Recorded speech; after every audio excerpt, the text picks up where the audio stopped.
പേരിന് പോലും ഒരു ഇരില്ല. അമ്മാമ്മയുടെ തലയ്ക്ക് ചൂടായതുകൊണ്ട് പേനൊക്കെ ഇറങ്ങിപ്പോയിട്ടുണ്ടാവും. ഈശ്വരാ, ദേ കിടക്കണ മത്തങ്ങ പോലൊരു സാധനം. ചുടിച്ചോര കുടിച്ചിട്ട് മയങ്ങുക. ഇവിടെ പാടാ.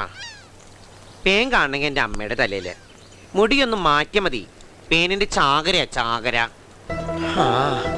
ആ ചാകര ഞങ്ങളുടെ കടലിലുണ്ടായിരുന്നെങ്കിൽ എനിക്കെൻ്റെ മാലുവിനെ വിട്ട് പോരണ്ടായിരുന്നു. നിന്റെ മാലുവിനെ നിനക്ക് അത്രക്ക് ഇഷ്ടായിരുന്നു? ഇഷ്ടായിരുന്നു, ഒരുപാട് ഇഷ്ടായിരുന്നു. പക്ഷേ ഞാൻ ശാപമാണെന്ന് എല്ലാവരും പറഞ്ഞപ്പോൾ അവള് പോലും ഒരു വാക്ക് തീർത്ത് പറഞ്ഞില്ല. ഞാൻ കടലിലേക്ക് പോയപ്പോൾ കാത്തിരിക്കാന്നൊരു വാക്ക് പോലും എന്നോട് പറഞ്ഞില്ല. എല്ലാവരും വെറുത്ത കൂട്ടത്തില് അവളും എന്നെ വെറുത്തു. അതാ എനിക്ക് സങ്കടമായത്. ആദത്തിന് പർദീസ നഷ്ടപ്പെടാൻ കാരണമായതും ഹവ്വ തന്നെയാ. മാലുവിന്റെ കാര്യം പറയുമ്പോ അതിന്റെ ഇടയിലേക്ക് എന്തിനാ വെറുതെ ഹവ്വയെ വലിച്ചടക്കണത്? ഓ, നീ വേറെ ജാതിയാണല്ലോ. ഞങ്ങളുടെ